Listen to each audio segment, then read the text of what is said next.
Thank you, Kerry, and hello, everybody. I'm going to rattle through quite a lot of content today. I'm going to touch on the hype and the reality of digital transformation as it applies to customer experience, and a couple of special cases which I'll investigate a little bit further. So I won't do much of an introduction myself. As Kerry said, I started out as a scientist. I'm an applied scientist, so for me it's all about the systems and the processes. But I am going to take you through quite a lot. So a little bit about the background for digital transformation, how to make the business case, some of the challenges and obstacles, and then I'll look at some best practice examples for you. And then we'll have some Q&A, and I've got an offer towards the end. So why me? Why TTEC? Well, I joined the company about 3.5 years ago, and the thing that attracted me was that it's an organization that is one of the world's largest BPOs, handles millions of customer interactions every single day, which meant that there was oodles of data for me to play with. So we've got a lot in the sense of transformation because we design, build, and operate all of these systems. So what I'm going to talk to you about today is based upon our practical experience of doing it to ourselves first, and then looking at how we apply that to customers. Now, there is going to be some genuine transformation stuff in here, particularly around the area of emotion analytics, which is something I've been working on for the last 3 and a bit years. The technology has come a long way. It's still not a magic bullet that won't solve all ills, but it will make a big difference. So firstly, I want to talk a little bit about the need for digital transformation. So many organizations now are looking at customer experience as being the competitive differentiator. It's not particularly new. We've been aware of this for a long time, but it continues to get attention. Good and ill, and we see conflicting reports that sometimes it's going really well, and in others that it's flatlining and CX isn't moving forward. Well, digital transformation is one of those inflection steps. But before I talk about that, there's actually, what do we mean by customer experience? Well, it's all of the things that we observe, encounter, the feelings we have about our experiences before, during, and after, and across all the channels. And we're not just comparing our experiences with the best with an individual organization, we're comparing those experiences to all organizations. And I'm going to talk in a moment about expectation and how that affects the way that we judge whether an experience is good or bad.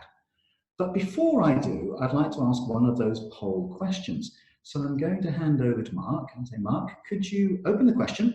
We'll give everybody a few seconds to answer, and then we'll look at the results.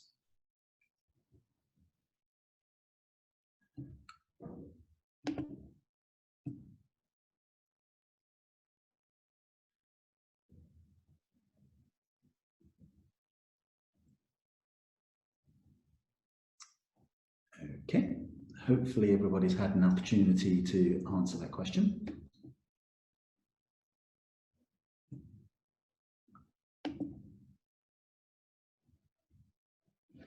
So Mark, could we have a look at the results?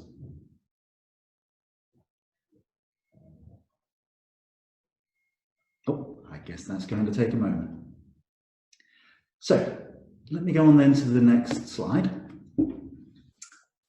One of the things that, having done a lot of research with real data and looking at real customers, is that I picked out that this Forrester quote, that customer experience or CX performance has flatlined for the last 3 years, interested me, because in isolation, I wasn't quite sure what that actually means. Does that mean that we've given up, that we've done all the easy stuff? Well, I think partly it's due to this curve of diminishing returns. So as organizations mature, it's pretty easy to go from a poor customer experience, however you want to measure that, to an okay one. So from 0 to 1, pretty easy to do, fairly low cost.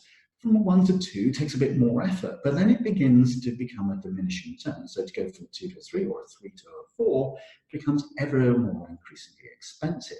Now, what our data shows is that actually, when you look at what's really going on with customers, perhaps your best opportunity is to reduce the cost of delivering the same level of experience. So rather than trying to push from say a 1 to a 2, perhaps you say, well, we're going to stay at a 1, but we're going to reduce the cost and complexity of delivering that. And if you think about your own personal experiences, how many times have we accepted an experience as being adequate, fit for purpose? We don't really need a whole lot more. So I shop at my weekly supermarket every single week. I don't expect to be greeted at the door. I don't expect them to know me by name. I'm just wanting to go in, get my stuff, and get out. So here's one of the first findings based on real data, that when I'm building a business case, it is often a better start position to say, can we reduce the cost and complexity of our current level of experience, and then use that as the springboard to move into a higher level? Or what we might be able to do is do more with the same level of investment. So either same for less or more for same. So that's what that second green curve represents. A digital transformation can help us reduce the cost, reduce complexity, and improve consistency. And consistency is important. So I mentioned at the opening, how we evaluate an experience is partly based upon what we expect. So we have an expectation from an experience and the actuality. And if we expect that we're going to get a premium service and the actuality is premium, then that's fine. And our ability to pay and our willingness to pay is based upon that. And I've just seen the survey results pop up. And it's good to see that some of us are in the leader's position, but actually most are in that middle rank. And that's what I expected. I didn't expect to see everybody in 1 or 5 position, but I think we've all got something to base. So let me just continue. So obviously, another acceptable outcome is I expect and I'm prepared to pay for a budget experience, and that's what I get delivered. So these are two where the expectation and the actuality are aligned. But of course, there are exceptions. I can be pleasantly surprised from time to time. So perhaps on a flight, I get an upgrade, or the quality of the service is better than I was actually expecting. A nice surprise, but sadly, there can also be the opposite. Sometimes I'm on a journey of disappointment, and what I expected is not matched by what actually happened. So here again is where my research and real data has shown us an interesting effect. There's something I call the zone of trust. And the zone of trust is built upon predictability. So when customers can predict that what they will get is what they expect, and if you can continue to deliver on that predictability, customers often value that more than being surprised, even pleasantly surprised. And in fact, if they're pleasantly surprised in a truly random way, what they can often do is affect the expectation of the next experience. So it sets the bar even higher. So here's where there's a real opportunity for digital transformation. Deliver against an expectation consistently. Do it at the right price. So although customers often don't care what it costs us to deliver an experience, they do have an expectation about what it should cost them, and use the right channel at the right time. And one of the reasons that some digital transformation programs have struggled is that they're trying to force customers into a particular channel or a particular version of an experience, which is not aligned to either their preference or their expectation. So that zone of trust is in the middle. And what I would say is that when you're thinking about where you're going with customer experience or transformation, there's a simple checklist. I would say, firstly, I'll use a healthcare example. If you're bleeding, find where you're bleeding from and stop the bleeding. Stabilize the patient, so become that consistent delivery, whatever that might be against an expectation, and then begin to gradually improve your organization, which will give you permission to then reset expectations. So some of us, for example, have an expectation that a major brand may be known for innovation, and that's great, as long as they keep innovating. And they can transform their products and their services fairly regularly. But other organizations, we would much rather that we knew that tomorrow was going to be pretty much like today. So, how do you make the business case? Well, the first thing to do is to figure out what is driving your business. Do you know what your customers truly value and why? And then you can start to design and align the CX vision. And Kerry talked about this, about an organization. It's an entire organization needs to be behind this, not just one or two forward-looking individuals. Now, if you're looking at the critical activities, as I say, the first thing to do is to figure out where you're bleeding and stop that before you can then look at where you have the super opportunities to try and transform. And if the business benefit is going to come from something like a cost reduction, you can identify where that makes sense versus where it's a smart technology, but not necessarily a great customer experience. Now, you can only build a business case which is on a delta from today if you know where you are. So you need to baseline your current level of delivery and cost, and then select the options that make the most sense for you. And then I always believe in plan the work and work the plan. So if you've got a good plan, you can start to put out where the costs are. And this is where we can engage the CFO. Because contrary to popular belief, most CFOs actually like investing. They just want to know what the return will be. And that means you've got to do some calculations. Now, some of the outcomes can be truly outstanding. When you get this right, and this is an illustrative based upon our experience with several clients who've gone through this kind of transformation, and taking one specific one. So looking at something like the productive hours, so the number of hours agents actually spend doing work with customers, you can set yourself a 5-year plan, and there's a whole range that you can deliver against this, but it should be realistic yet aggressive. You should look to say, well, there are ways that we can achieve this, but we're never going to be able to eliminate all of our calls or all of our interactions because there's an irreducible cost of doing business. And in this particular case, we looked at a 5-year plan that was going to result in a 45% reduction in the productive hours. Now, that of course means that some of that work has gone somewhere else. And let me introduce you to some of those things. So here are some of the big enabling capabilities for transformation programs. So great believer, I've now become an evangelist as opposed to a skeptic about customer experience. With 20 years of calculating all the quant-based stuff, it was interesting to get into the why, but thinking about journeys, thinking about how you do truly omni-channel orchestration, not just have multiple channels. And that will require some technology, and I'll go through a couple of specific examples of those. So agent assist is agent augmentation, or how digital technologies can help the agent do their work in a predictable environment, whereas training assistant can actually help them prepare for the things that you can't really automate. So things that are unexpected and unique, and I'll touch on that in a moment because that's actually quite important. Analytics, with my experience, you'd expect me to say that analytics are important, but I do say, well, how can you plan a journey if you don't know where you are and you don't know how you're going to get there, and you don't know when to measure when you got there?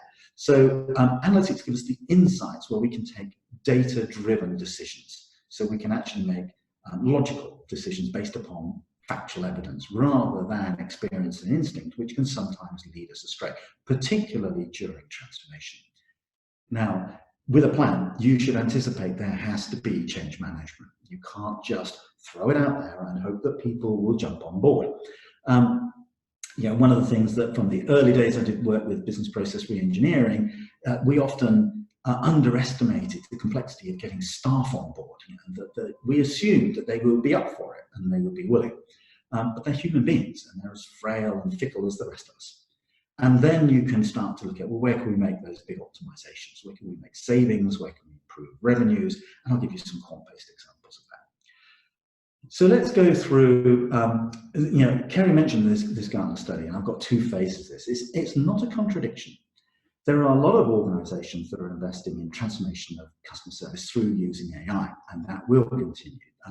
But there will be a lot that will abandon it, that they will have a failure in their early program, and that's often because they've not thought about the change management, or they've not thought from the customer's perspective. A whole range of reasons why that might be. And here are some of them. Not having a roadmap or the business case, or the stakeholders don't really know what they should expect to get back from their engagement. Or the processes, we talked about lack of change management, but communication, you've got to engage and excite the people, and that will link into the people and culture piece. And here's a really big one. that agile versus waterfall. What can we do that is truly agile? But there are some times where we just need to make sure the product goes out there on time and that it has minimum capabilities that we need to deliver, or that there are mission critical capabilities that it needs to be able to deliver.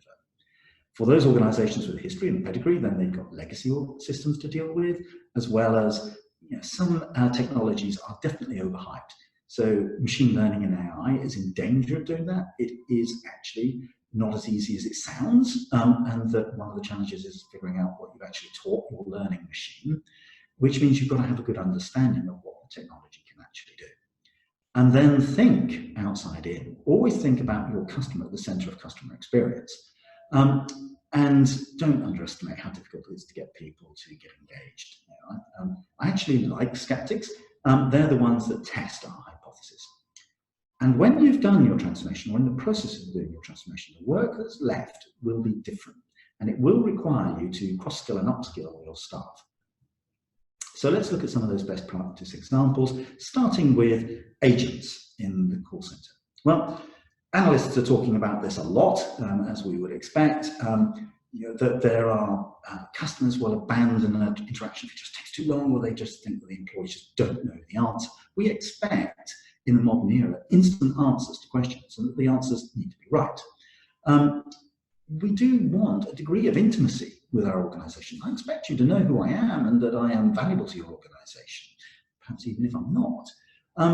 And those organizations that are investing and are getting it right are finding that they can get effective deflection strategies. I say it's not always as easy as you expect. You can't just push people into a digital channel and expect that they would like it. So it needs to be right. And all of this can affect the way that customers view an organization, and I'll use satisfaction as a correlated measure of performance. So what will change? Well, we won't do simple stuff using agents anymore. The tier 1 and 2 work will actually require agents to become subject matter expertise, particularly in dealing with the new and unique stuff that we didn't design into automation. So the things where automation fails, we will expect our agents to pick up the slack. And that means that there'll be new jobs where we'll be training automation and bots. We'll be making sure that it is actually continuing to deliver against customer expectation. And how do you do it? Well, customers are giving us permission to talk to them, so we can actually look at that contact and monitor the content. And in the cases I'm going to talk about, clearly you've got a conversation between the agent and the customer, but we're going to be doing some sentiment analysis, and in my case, emotion analysis, to understand what does the customer feel about this. Are they excited, energized? Are they feeling negative emotions? As well as the AI assistant figuring out what this call or this contact is about and being able to guide the agent to a quicker, more efficient outcome. Now, when you get it right, there are some real benefits to be delivered, and these can be predicted and quantified. So when we look at speed of proficiency, when you have augmentation supporting the agent, they can give the appearance of greater proficiency because, for example, the knowledge base is being accessed on their behalf because the AI knows what the intent of the call is about. What is it the customer is trying to do? Which also means that the average handle time goes down. And we can resolve more calls more often. So the first call resolution rate goes up. Agents don't have to spend as much time hunting around looking for things, which can lead to silence on the call, something that customers really don't like when they've been put on hold whilst the agent scurries around looking for an answer to a particular problem. And all of this can roll towards those satisfaction metrics. And I'll come back to satisfaction metrics in a moment. And we can integrate in a truly omnichannel sense, all of those customer contacts into a broader perspective. So now we can listen to the voice of the customer and the voice of the business through the agent, as well as the voice of the process through what's going on and the outcomes that it delivers. Now, this is an area that I've been working on for the last 3 years, emotion analytics, and it's one where the hype isn't actually as aggressive as the reality. So a lot of people have started to explore emotion analytics because we've recognized that it affects a lot of behavior. And it's perhaps part of the underlying reason why people do what they do. The hype has been around using analytics in conversations. So can I tell what the customer and the agent are feeling and what that's meaning? The reality is actually a bit better than that. We can start to extrapolate real meaning to engagements by figuring out what do people care about, why do they care about it, and how it affects their decision making. So I'm going to spend a moment and just talk you through this. And there's two parts on this slide that I'd like to share. At the bottom left, that's 60 to 80% of customer defectors who would score themselves as being satisfied or very satisfied came from Fred Reichhell's original work on the Net Promoter Score. And I could understand why it's there, because there's a difference between being satisfied, perhaps willingness to recommend, and being loyal. And when I started looking at behavior and what drives behavior, I picked up a model which I've tried to simplify and put on the right. So all decisions have a number of components. The first is our practical functional needs: price, convenience, availability, and so on. So these are the things that I need. Also, we have emotional wants. So I want to be happier. I want to be less afraid. I want to be sure that I'm making the right kind of decision. So this is the first big balancing act. And all decisions have an emotional component, unless you are suffering from severe brain trauma, which is why we know that this is actually the case. It's a question of degree. So, for example, if affordability is an issue, that's probably a practical need that will override the emotional want. But if I can afford a Ferrari and I want one, I don't really care about fuel economy or price. So the emotional want overrides the practical considerations. Now, we also have internal biases, and anybody who studied behavioral economics and cognitive bias knows that these are the 150 or so ways in which our internal logic lets us down, but they are predictable. So it's the way we respond to offers and how we evaluate value, for example. And we're lazy thinkers. We don't like to make decisions on our own. So we often look at, well, what have other people done? So we look at 5-star recommendations and so on. And this is why things like Net Promoter is so important, because people will look to external factors to validate their own internal decision.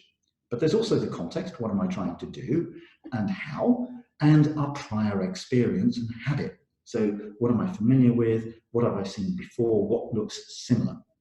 So all of these things have to go into our thinking about modeling behavior. And it took me a long time to figure out how to do it. But this is what we found. So when we looked at narratives and we stripped out both sides of the conversations and we correlated those to what people actually do, these are the emotions that we found. Now, I based this on some work that had been done on the universal or global emotions, which are the emotions that we all feel all of the time to some degree or another, and in fact are so intrinsic to being a human being that we have dedicated facial expressions that are recognizable anywhere in the world. And in this particular study, we saw that calmness was the #1 emotion. You might debate whether that's an emotion or not, followed by happiness and liking, which is good. This means that this is a business which has positive emotions associated with it. I'll come back to negative in a moment. But one of the things that definitely stood out was the difference between sentiment analysis, and many of us have experimented with sentiment analysis or relying on it, and emotional analysis. So let's look at that statement on the right. John Doe was super and helpful, positive, but when I'm there for my day-to-day business that's handled by a member of staff, the wait is long and frustrating. Now, sentiment analytics would look at that whole sentence, or whole utterance, and decide on the balance of probabilities, it's mostly positive. So it's 90% confident that this is a positive statement. And in sentiment analysis, you get 3 choices. It's positive, negative, or neutral. And it's a question of degree. But emotional analysis identifies you can have both positive and negative emotions at the same time. It can deal with the complexity. So you can like an organization, but be angry at the treatment that you received. Be happy, and in the case of me riding a roller coaster, afraid at the same time. These are not contradictions. These are actually felt in collaboration. And our experience is a basis of these emotions and their context. But if we looked at the emotions and we apply those to outcomes, and I'll take one specific example. This diagram shows the predictive power of using an emotion versus a sentiment. Now, sentiment, because it tends to aggregate the whole experience, is a little bit more of a blunt instrument than understanding the original emotion. So when I was looking at what drives revenue growth in a growing organization, we could see that the people who perform best are the ones that like the organization, and that's more powerful than just expressing a positive sentiment. And those that grew the least were those that expressed sadness, as opposed to dislike, i.e. not the opposite to liking. And that was twice as predictive as negative sentiment. So sentiment is not as predictive as behavior and the decisions that people make as emotions. And when you put that into a predictive model, it looks something like this. So now this is bearing in mind an average. So there are some people who will be much more emotionally driven than others, some may be purely functional. But what we found is that we could explain nearly 11% of the behavior just by plucking people at random. If we added some basic details about them in the account, that increased by another 4%. If we had an understanding of how we felt the customer was feeling and we added that into the model, it added another 3% to the power of the predictive model. And that's 30 times more than we were getting with sentiment analysis, and a lot more than we were getting by just understanding what the conversation was about. So sentiment does contribute to predictive models, but emotion contributes more, although it is contextual. So if you have people who are cost constrained and they can't afford your product, it doesn't really matter how they feel about it, they can't buy. But these are the outcomes that we found. Obviously, you can't get them all at the same time from the same customer, so you can't increase the revenue of a customer who's left. So we did see that we could improve revenues by finding more customers who are more willing to buy. We could reduce the costs by not targeting those customers who don't want to hear from us. That also meant that we could sell more products and reduce churn. And we could even win back customers we previously lost because we could understand for some of them it was an emotional decision. And if we could address that, we could win some of those customers back. So that's emotion analytics. And this is really important indicators of what customers will actually do. And we can track this, not just for the people that you're talking to, but for the whole of the customer base based upon the experiences that they're having. Now, with digital transformation and the use of AI and bots and robotic process automation, the work that's going to be left is different. And we already know that there is a strong relationship between employee experience and the customer experience. But employee experience isn't just pay and benefits and what they've seen on any given day. That is important, but it's not the whole story. But one of the things that's happened is it's transforming the world of work itself. So as robotic process automation or robotic desktop augmentation starts to play more of a role, we automate more, with the drive to frictionless. So if you're interested in customer effort score, you're trying to strip out all the things that are causing friction or delay or extra effort for customers. The danger of that is that it becomes frictionless, tractionless. That the customers say, well, I can use any banking app in the world. They're all 3 clicks to transfer money from account A to account B. And the implication of that is that when your customer is engaged with you, that's your only opportunity to shine, to become exceptional. And that's going to require exceptional staff. So attitudes and emotions do play a role with employees as well. It affects how they learn, what they can remember and how they can apply that, their ability to deal with challenges. Maybe they're having a bad day. Do they have the emotional intelligence to deal with that? Or novelty. So are they creative? Do they have the capacity to adapt? Because as I said, if the RPA, RDA is dealing with all the stuff that can be automated, what's left over will by definition be unique and unexpected and probably very human, because you're now talking to a human being who can't use automation. And they're probably going to be feeling something about that. And this runs through the entire life cycle of, I'm picking on agents here. So everything from choosing the right people with the right attitude through to onboarding them, improving their training experience, giving them opportunities to practice those new skills, which include empathy, but in the right context. I've come across many organizations where their customers saying, I love your people, but I hate your organization. So you can have great empathic people, but they've got to be backed up with the organization. And sometimes commiserating with a customer doesn't actually improve the experience overall. We also want to be able to measure the impact of this training. Are we bringing people to proficiency and keeping them there? Also, with some of the other things they're going to face.